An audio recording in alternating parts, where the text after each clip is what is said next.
ఇప్పుడే ఒక thumbnail చూశాను. వెరీ పాపులర్ యాంకర్ నేను ఆవిడ వీడియోలు చూస్తాను. సో ఆ వీడియో చూసి నాకు ఏం చెప్పాలో అర్థం కాలేదు. సో H1B లాటరీ సిస్టమ్ ని తీసేస్తారంట.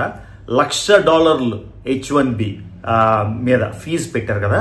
ఎందుకు ఇండియన్ అమెరికన్స్ సైలెంట్ గా ఉన్నారు అని అంటే అమెరికా దేశంలో అమెరికా అధ్యక్షుడు ఏమి లా బేస్ చేయాలి, ఆయన ప్రెరోగేటివ్ కాదా అది? అంటే వేరే దేశానికి ఎలా బెనిఫిట్ చేయాలని అమెరికా అధ్యక్షుడు ఆలోచించాలా? నాకైతే మతిపోయింది. ఓకే, ఎనీవే, సో అందుకని ప్రొటెస్ట్గా అమెరికా ప్రోడక్ట్స్ అన్నీ బాయ్కాట్ చేద్దాం అనుకుంటున్నా. ఒక్కసారి లిస్ట్లోకి వెళ్దాం, ఆ తర్వాత దాని గురించి డిస్కస్ చేద్దాం. ఓకేనా? Let's go into the video.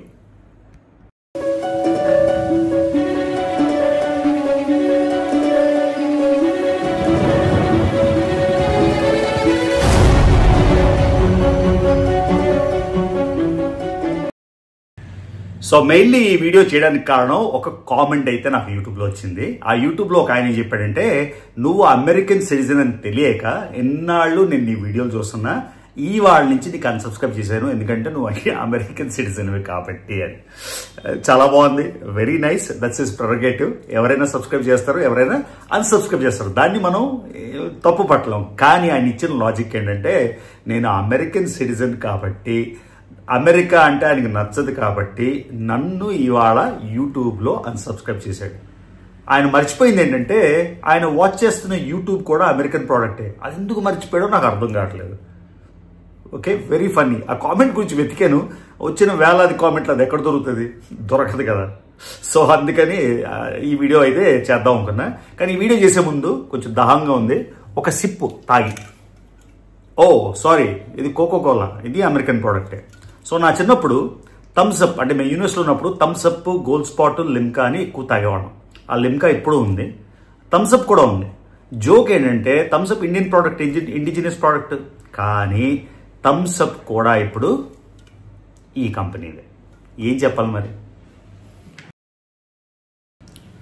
So నేను కూడా భారతదేశంలో ఉన్నప్పుడు సంస్థాగతంగా బీ ఇండియన్ బై ఇండియన్ అని మా మాధవ్ గారు, ఇప్పుడు ఆయన బీజేపీ ప్రెసిడెంట్, మీకు తెలుసు, ఆయన మాధవ్ గారితో కలిసి రెగ్యులర్గా be Indian buy Indian programs చేసేవాడు.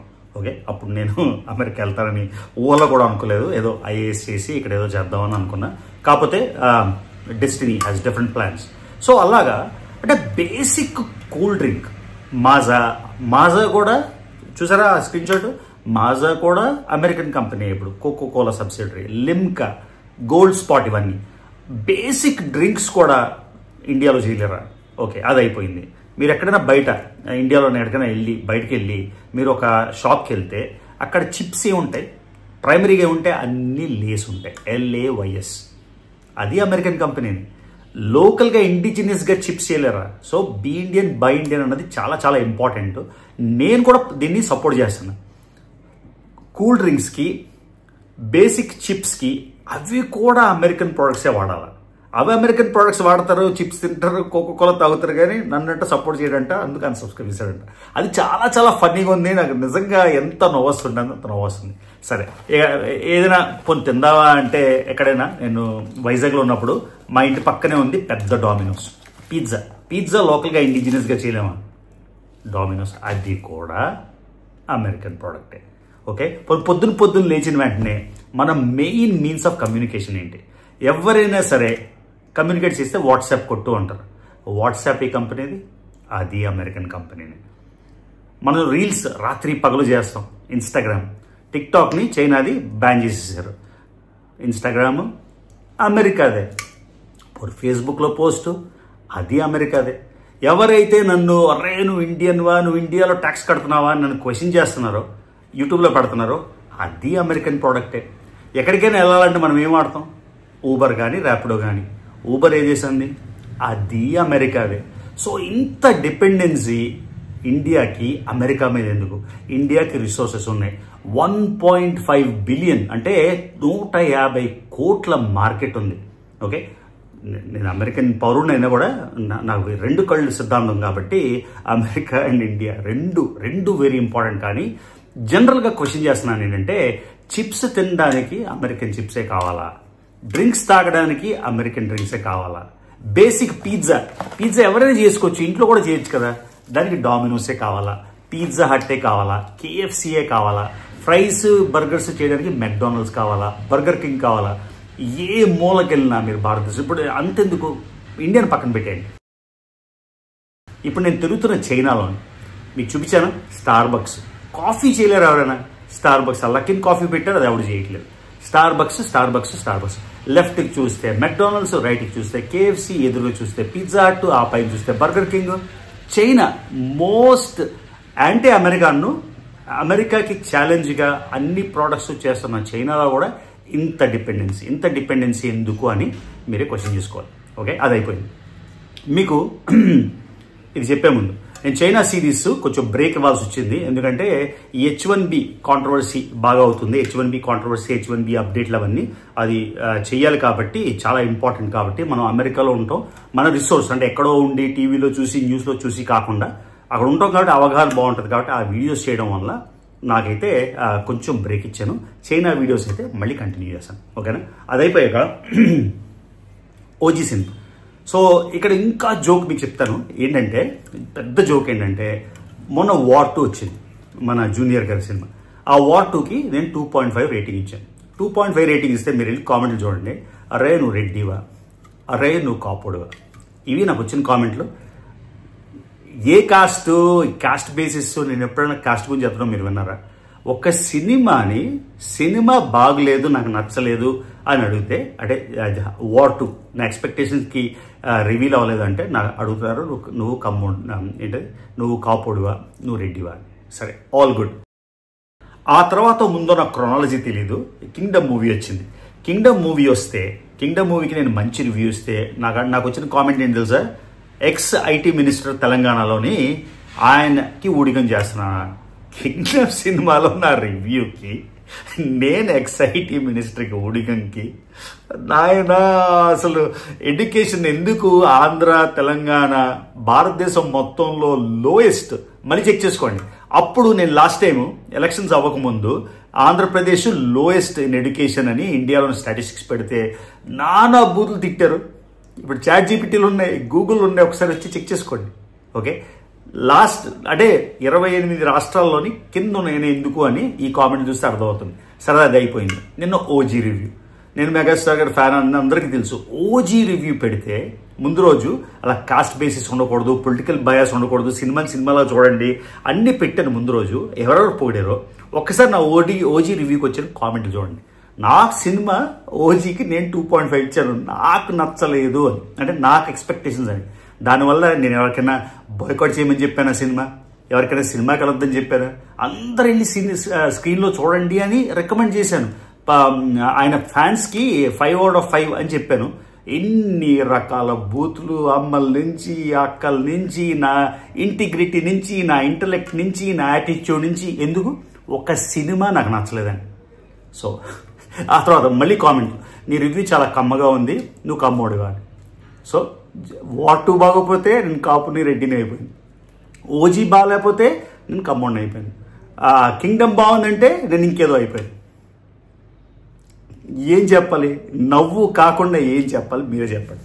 అంటే ఇదా మనం ఉంటున్న సొసైటీ? మనం ఉంటుంది 2025 ఈ సంవత్సరం 2025 మనం ఏదో 1800లో ఉన్నామా?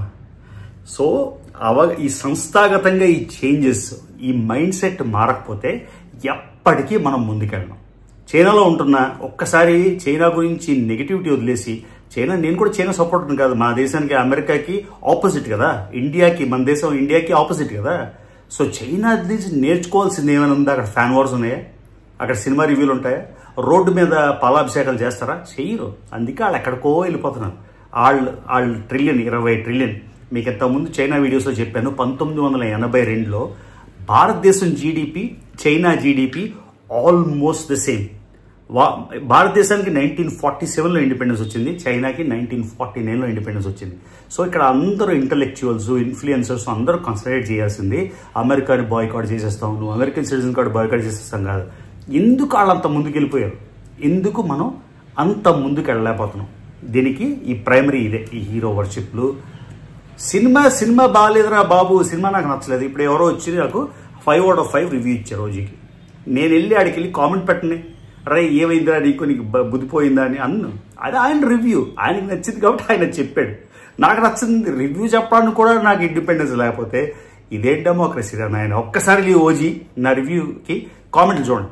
ఆ కామెంట్లోని 50% చదువుకున్నోళ్ళ, సంస్కారం ఉన్నోళ్ళ, ఆడెవడో వచ్చి నాకు చెప్పాడు, ఒకడు కామెంట్ పెట్టాడు, అరే నీకు పని పాటు లేదా అని. ఆ తర్వాత ఆయన క్వశ్చన్ చేసి అడుగుతున్నాడు, ఆడ ఐఐటి ఖరగ్పూర్లో చదువుతున్నాడంట. అరే నువ్వు ఐఐటి ఖరగ్పూర్లో చదివితే ఏంటి, ఐఎంలో చదివితేనేంటి, నువ్వు చంద్రాయన్లోని మూన్ లాంచ్ చేస్తే ఏంటి? నీ ప్రాబ్లం ఏంటంటే నీ మైండ్ సెట్ సరిగ్గా లేదు. నా రివ్యూని నువ్వెందుకు డైజెస్ట్ చేసుకోలేకపోతున్నావు? అంటే ఐఐటిలో ఉన్నోడు కూడా ఇంత డోల్డ్రమ్స్ ఉన్నారు అంటే ఎంత ప్రాబ్లమో, ఎంత మార్చుకోవాలో మీరు అర్థం చేసుకోండి. So going back to boycotting American products. So అది guys, so boycotting American products ఎందుకంటే వాళ్ళ దేశంలో వాళ్ళ అధ్యక్షుడు వాళ్ళ ప్రజలకి ఏది మంచిదో వాళ్ళు డిసైడ్ చేసుకొని వాళ్ళకి నచ్చిన టారిఫ్లు వేయడానికి, వాళ్ళకి ఇమ్మిగ్రేషన్కి వాళ్ళకి నచ్చిన పెట్టిన రూల్స్కి మనకి సరిపోవు. మనం ఎవరు డిసైడ్ చేయడానికి? ఎలాగైతే అమెరికా అధ్యక్షుడు మీరు రష్యాలో ఆయిల్ కొనకూడదు అని చెప్పడానికి ఆయనకి ఎంత హక్కు లేదో, ఇలానే H1Bకి ఆయన ఏం చెయ్యాలో చెప్పే హక్కు భారతదేశంలో కూడా లేదు. అది తప్పు అయితే ఇది కూడా అంతకంటే తప్పు. ఓకేనా? సో బాయ్కాట్ ఎక్కడ మొదలెడదాం? ఊబర్తో మొదలెడదామా? ఐఫోన్తో మొదలెడదామా? ఐఫోన్ గురించి మాట్లాడితే మీకు మొన్నే చైనాలో టెక్నాలజీ సూపర్బ్ అని హువావీ చూపించే కదా. ఐఫోన్ 17 రిలీజ్ అవ్వగానే with in 48 hours 5 million iPhone 17 bookings అయ్యాయి చైనాలో. అంటే 50 లక్షలు బుకింగ్స్. అది ఐఫోన్ 16 కన్నా 3 times 3 రెట్లు. హువావీ ఇంత అమేజింగ్ టెక్నాలజీ ఇస్తుంటే ఐఫోన్ ఎందుకు కొంటున్నారు? ఎందుకంటే ఆ ప్రోడక్ట్కి ఆ బలం ఉంది కాబట్టి. అదేదో అమెరికా ప్రోడక్ట్ అనో అమెరికా అధ్యక్షుడు చెప్పాడనో ఎవరు కొనరు. సో అదే ఐఫోన్ కంటే ఇక్కడ ఏదో లోకల్ కంపెనీ ఉంటే ఎందుకు ఐఫోన్ కొంటారు మీరే చెప్పండి. సో భారతదేశంలో ఐఫోన్ క్రేజ్ లేదా అంటే 48 hours 5 లక్షల బుకింగ్స్ అయిపోయాయి. ఫోన్ ఏమైనా చీపా? 1,50,000 not cheap, no, 1,00,000 whatever. So ఎక్కడ మొదలెడదాం? ఐఫోన్తో మొదలెడదామా, వాట్సాప్తో మొదలెడదామా, ఇన్స్టాగ్రామ్తో మొదలెడదామా, యూట్యూబ్తో మొదలెడదామా, డామినోస్ పిజ్జాతో మొదలెడదామా, కోకోకోలాతో మొదలెడదామా, లేస్తో మొదలెడదామా? ఇవి బేసిక్సే కదా. పోనీ లేసు డ్రింక్స్ బేసిక్సే కదా. సో నా క్వశ్చన్ ఏంటంటే, మొన్న ఆ పెద్ద ఆయన భారతదేశంలో ప్రధానమంత్రి గారు అందరూ వెనక్కి వచ్చేయండి అని ఎప్పుడైతే జారీ చేశారో అప్పుడు నేను చెప్తున్నా, చైనా అట్లీస్ట్ ట్రై చేస్తుంది కదా. యూట్యూబ్కి ఆల్టర్నేటివ్ వాట్సాప్కి వీచాట్ అని ఉంది. ఆ వీచాట్ ఈజ్ సో అమేజింగ్. అసలు నేను వీచాట్ కొంచెం చైనాలోని ఒక 2 వారాల నుంచి వాడితే ఇంకా వాట్సాప్ ఎందుకు రా బాబు అనిపిస్తుంది. ఆ వీచాట్ నుంచే పేమెంట్లు చేసేయచ్చు, వాట్సాప్ లానే వీచాట్ నుంచే టికెట్స్ బుక్ చేసేసుకోవచ్చు, ఎయిర్లైన్ టికెట్స్, ట్రైన్ టికెట్స్ అని అంత బ్రహ్మాండమైన ప్రోడక్ట్ చేశారు. వాళ్ళు 140 కోట్లు 150 కోట్లు వాళ్ళు అది వాడుకుంటున్నారు. సో అలాగా ఆల్టర్నేటివ్స్ ఎందుకు క్రియేట్ చేయలేరు ఇండియన్ ఇండస్ట్రీ అని క్వశ్చన్ మార్క్. ఇది ప్రో ఇండియా వీడియో, ఇది యాంటీ ఇండియా వీడియో కాదు. సో యూట్యూబ్కి ఆల్టర్నేట్ క్రియేట్ చేయలేరా ఒక ప్లాట్ఫామ్? ఇన్స్టాగ్రామ్కి ఒక ఆల్టర్నేట్ క్రియేట్ చేయలేరా? ఫేస్బుక్ ఒక ఆల్టర్నేట్ క్రియేట్ చేయలేరా? అవేవి క్రియేట్ చేయకుండా ఎవడు చదువు లేనోడు, చదువు ఉండి కూడా సంస్కారం లేనోడు, ఐఐటి ఎగ్జాంపుల్ చెప్పాను కదా, ఐఐటి ఎగ్జాంపుల్ మళ్ళీ నాకు రిప్లై ఇస్తున్నాడు. నేను చెప్పాను, అరే లైఫ్లో సక్సెస్ఫుల్ అవరా, నన్ను ఖాళీగా ఉన్నావు కదా అని చెప్తున్నాడు. నేను ఖాళీగా ఎలా అయిపోయాను? నేను సెమై రిటైర్మెంట్ తీసుకొని అన్నీ నా దృష్టిలో, నా చేతిలో నాకు సాధ్యమని అకాంప్లిష్ చేసేసి నేను కూర్చొని రివ్యూలు చేస్తాను. నేనేమి ఉద్యోగం మానేసో, చదువు మానేసో, నిరుద్యోగ భృతి తీసుకోను, ఇంకా అన్ని అడుక్కొని చేయట్లే కదా. ఆడదాన్ని చెప్పాడు, నేను ఐఐటి చదువుతున్నా, 2 ఏళ్ళలో నీకన్నా ఎక్కువ డబ్బులు సంపాదిస్తాను. నాకన్నా 2 రెట్లు కాదు భయ్యా, నువ్వు 50 రెట్లు సంపాదించు. But you don't have common sense. That is the truth. నా రివ్యూ ఈజ్ మైండ్, దాని గురించి నువ్వు అంతా షేక్ అయిపోకు. సో ఇది గైస్, ఇవే కాకుండా పోనీ కంప్యూటర్ చిప్స్ మీరు చూస్తే అన్ని Taiwan, south Korea and USA, Intel, Texas instruments మీరు చూస్తే ఎన్విడియా, ఇవన్నీ కూడా అమెరికన్ ప్రొడక్ట్సే. సో అంత అమెరికా మీద డిపెండ్ అయిపోయి, ఇంత అమెరికా ప్రొడక్ట్స్ వాడి అమెరికా మీద ఓన్లీ కామెంట్లో హేట్రెడ్ పెట్టడం వల్ల ఏమీ అవ్వదు. ఒకటి మీరు గుర్తుంచుకోవాల్సింది ఏంటంటే, ఆ కామెంట్ పెడుతున్న యూట్యూబ్ కూడా అమెరికన్ ప్రోడక్టే, అది మర్చిపోకండి. సో ఇది ఈ వీడియోలో ఆ థంబ్నెయిల్తోని ఇవన్నీ కూడా కవర్ చేద్దామని. ఒక్కసారి మీరు ఎక్కడెక్కడైతే స్వదేశీ విధానాన్ని అంటే జాగృతి పరుచుకొని ఏ విషయాలు, అది ఇప్పుడు నిజంగా మీకు F-17 ఏదో విమానం కావాలి, అది ఇండియాలో టెక్నాలజీ లేదు, ఓకే అది వాడుకోవచ్చు. బోయింగ్ విమానాలు కావాలి, ఎందుకంటే ఓన్ విమానాలు లేవు కదా, లేకపోతే వాళ్ళు ఏమంటారు, అమెరికా మాకు పడదు మేము ఎయిర్ బేస్కి వెళ్ళిపోతాం, అంతేగాని ఇండిజినియస్గా డెవలప్ చేస్తాం అని మాత్రం అంటారు. సో బోయింగ్ ఓకే, నాట్ అది ఓకే. సరే, విండోస్ మీ ఎవరు ల్యాప్టాప్ ఓపెన్ చేసినా ఏముంటాయి, 2 ఆపరేటింగ్ సిస్టమ్లు, iOS అంటే యాపిల్, లేకపోతే మైక్రోసాఫ్ట్. ఆ 2 అమెరికన్ ప్రోడక్ట్సే. దాని ఆల్టర్నేటివ్ ఏంటి? పోనీ ఆ 2 లేకుండా మీ ల్యాప్టాప్ పగలగొట్టేస్తారా? పగలగొట్టరు. ఇవన్నీ ఓకే, ఇది కూడా ఓకే. ఓకే, కానీ నా క్వశ్చన్ ఏంటంటే, థమ్స్అప్, అమెరికన్ కోకోకోలా, పెప్సీ కాకుండా బతకలేరా? డామినోస్ లేకుండా బతకలేరా? మైక్రోసాఫ్ట్ మెక్డానల్డ్స్, ఇవన్నిటి దగ్గర కూడా స్లోగా ఇండిజినస్ ప్రోడక్ట్స్ వాడడం మంచిదని నేను కూడా చెప్తున్నా. బీ ఇండియన్ బై ఇండియన్ అని. ఓకేనా? అర్థమైందా? మళ్ళీ ఇంకొక కామెంట్ కూడా చెప్తాను, ఇంకో ఆణిముత్యం. ఇవాళ నాకు ఒక ఆయన రాశాడు, అరే నువ్వు ఇండియాలో ఎంత ట్యాక్స్ కడుతున్నావు, యూట్యూబ్లో నేను సినిమా రివ్యూ కట్టడానికి ఇండియాలో ట్యాక్స్ కట్టాలంట. సో ఆడికి అలాంటి డౌట్ ఉన్న వాళ్ళకి నేను చెప్తున్నా, నేను అమెరికాలో డాలర్స్ ఎర్న్ చేసి అమెరికాలో ఇన్వెస్ట్ చేయకుండా భారతదేశంలో ఇన్వెస్ట్ చేస్తున్నాను. సో ఒక్కసారి మీరు చూడండి, India GDP $4 trillion, $4 trillion 50% services industry నుంచి వస్తుంది. $2 ట్రిలియన్ అంటే $2 ట్రిలియన్ సర్వీసెస్ ఇండస్ట్రీ అంటే, ఫర్ ఎగ్జాంపుల్ అమెరికా కంపెనీస్ ఇక్కడ నుంచి సర్వీసెస్ ఇస్తున్నారు కదా, దాని నుంచి వస్తుంది. సో ఇవన్నీ బేసిక్స్ తెలుసుకోకుండా, ఇప్పుడు ఫర్ ఎగ్జాంపుల్ నేను ఇక్కడ ఒక 4-5 ఇల్లు కొన్నాను అనుకున్నాను, 4-5 ఇల్లు కడుతున్నాను, 4-5 ఇల్లు ఉన్నాయి నాకు అనుకున్నాను. ఆ ఇంటికి నేను ట్యాక్స్లు కడుతున్నాను, ఆ ట్యాక్స్లు అమెరికాకి కడుతున్నాను, భారతదేశానికి కడుతున్నాను. ఆ తర్వాత అమెరికాలో ఎర్న్ చేసుకొని అమెరికన్ డాలర్స్ అంటే ఫారెన్ ఎక్స్చేంజ్ ఇండియాకి తీసుకొస్తున్నాం. సో ఇవన్నీ తెలుసుకోకుండా పిచ్చి పిచ్చిగా కామెంట్లు పెడితే, ఆల్రెడీ మీరు చూసారు ఆంధ్రప్రదేశ్ లాస్ట్ ఉంది లిటరసీ రేట్లో, తెలంగాణ 6 ఉంది కింద నుంచి. సో మనం అందరం ఇలా బాగుపరుచుకోకపోతే ఇంక అక్కడే ఉండిపోతాం. బీహార్ కన్నా తక్కువ, అస్సాం కన్నా తక్కువ, జార్ఖండ్ కన్నా తక్కువ. ఒక్కసారి అందరూ ఇంట్రోస్పెక్షన్ చేసుకోండి. మళ్ళీ ఒక రివ్యూలా చూడండి. ఒక మనిషి ఎవడో వచ్చి నాకు భూటాన్ నచ్చలేదు అంటాడు, దాంతో నేను వాదించాల్సి ఏముంది? ఆడికి భూటాన్ నచ్చలేదు, ఓకే, ఆడికి థాయిలాండ్ నచ్చింది, నాకు థాయిలాండ్ నచ్చలేదు. ఇందులో ఆర్గ్యూ చేయాల్సింది, క్రిటిక్స్ చేయాల్సింది, స్పేసులో వెళ్ళి నాయనా కొన్ని స్పేసులు లింకులు పెట్టారు, ఓజీ ఫ్యాన్స్ వేరే యాక్టర్స్ని తిట్టడం. పోనీ అదేమైనా తక్కువ అంటే, వాటు వచ్చినప్పుడు వాళ్ళు కూడా ఇదే చేశారు. ఏంది బాస్ ఇది? మళ్ళీ ఈ స్పేస్లన్నీ జరుగుతున్నాయి అమెరికాలో. ఏం చదువుకున్నారు, ఏం చేస్తున్నారు, అసలు ఏమవుతుంది నాకు అసలు అర్థం కావట్లేదు. సో ఇది గైస్ ఈ వీడియోకి. ఒక్కసారి మీరు అందరూ సైలెంట్గా ఏదో శివతాండవం చేసేసి వచ్చేసి కామెంట్లు పెట్టేసి ఏదో అనేయాలని అనకుండా ఒక్కసారి ఇంట్రాస్పెక్ట్, ఒక్కసారి mull over these ideas, mull over what I said. Just I implore upon you, ఒక్కసారి think through what you're doing. ఇది అందరికీ ఈ మెసేజ్. చదువు లేనోడికి కాదు, చదువుకున్నోడికి, చదువు లేనోడికి. మళ్ళీ చెప్తున్నా, ఈ ఐఐటి వాడే ఒక పెద్ద ఎగ్జాంపుల్. ఆ కామెంట్ పెట్టే కదా, మొత్తం ఆ కాన్వర్సేషన్ పెట్టాలి, దానికి కాన్వర్సేషన్ రిప్లేస్ చేయాలంటే ఇంకో వీడియో చేసుకుంటాను. నాకు జస్ట్ ఇలా కూర్చొని వీడియో చేసుకోవడం ఇంతకన్నా ఈజీ ఇంకేం లేదు. ఓకేనా? సో రేపటి నుంచి మళ్ళీ చైనా సిరీస్, చైనాలోని అద్భుతమైన వీడియోస్ ఇంకా చాలా ఉన్నాయి, కానీ అన్నీ పెట్టడానికి టైం కుదరట్లేదు. కాబట్టి ఇంకా 3-4 వీడియోలతోని చైనా సిరీస్ అయితే ఆపేద్దాం. నెక్స్ట్ ఏ దేశంకి వెళ్దాం కూడా చూద్దాం. ఓకేనా? యాజ్ ఆల్వేస్ నా వీడియోస్ చూస్తున్నట్టయితే ఇంకా చూస్తున్నట్టయితే సబ్స్క్రైబ్ చేసుకోండి. ఒకవేళ నా వీడియోస్ నచ్చలేదు అనుకోండి, you don't have to subscribe to me, you don't have to comment on my videos as well. ఎందుకో నా రివ్యూ బాగాలేకపోతే కామెంట్, ఆ సినిమా బాగుందంటే కామెంట్, ఈ సినిమా బాగుందంటే comment. You don't have to do all this. ఓకేనా? So see you in the next video. Take care.